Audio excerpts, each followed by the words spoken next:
নমস্কার বন্ধুরা, আমরা ছোট্ট এই ইউটিউব চ্যানেলে সকলকে স্বাগত জানিয়ে আমরা আজ মাঠে যাচ্ছি বাদাম উঠাতে। ফাইনালি মাঠে গিয়ে পৌঁছে গেছি। দেখো পুরো যে জমিনটাতে বাদাম লাগানো রয়েছে সেটাই বন্ধুদেরকে দেখাচ্ছি। চলে আসুন বন্ধুরা, বাদাম খাবেন তো আপনারা। বাদাম ভাজা দেওয়া হবে সকল বন্ধুদেরকে।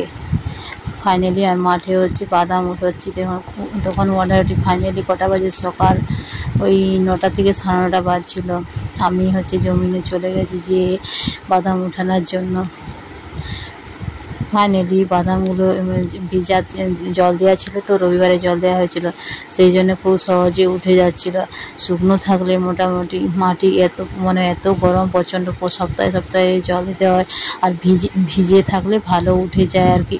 আমি অনেকক্ষণ থেকে চেষ্টা করছিলাম, অনেকগুলো বাদাম গাছ ছিঁড়ে যাচ্ছিলো, ওই জন্য উঠছিল না। ফাইনালি আমি দুটো ঝাড় তুলে নিয়েছি।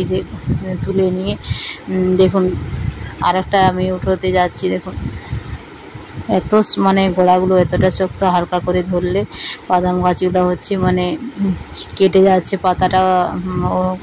কারণ যে বাদামগুলো বসেছে সেগুলো নিচে রয়ে যাচ্ছে আর উপরে।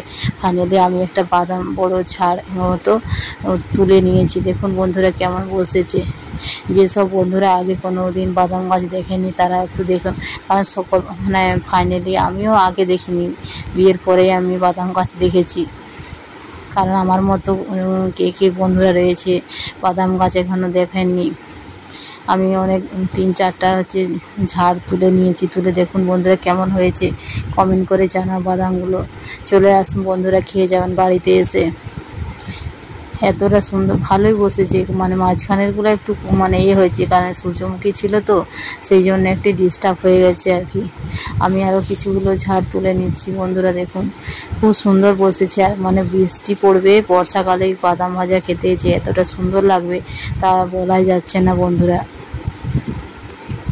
আমি অনেকগুলো তুলে নিয়েছি। তুলে নিয়ে এগুলোকে আবার কেটে নিতে হবে। যে পাতাগুলো রয়েছে ফাইনালি সবগুলো তুলে নিয়ে এসে রাখা হয়েছে, কারণ কাটাও হয়ে গেছে। এই ছিল বেঙ্গলি ব্লগটা। প্লিজ ভিডিওটা পুরোটা দেখবেন, স্কিপ করে দেখবেন না। যদি ভালো হয় প্লিজ আমার চ্যানেলটাকে সাবস্ক্রাইব করবেন।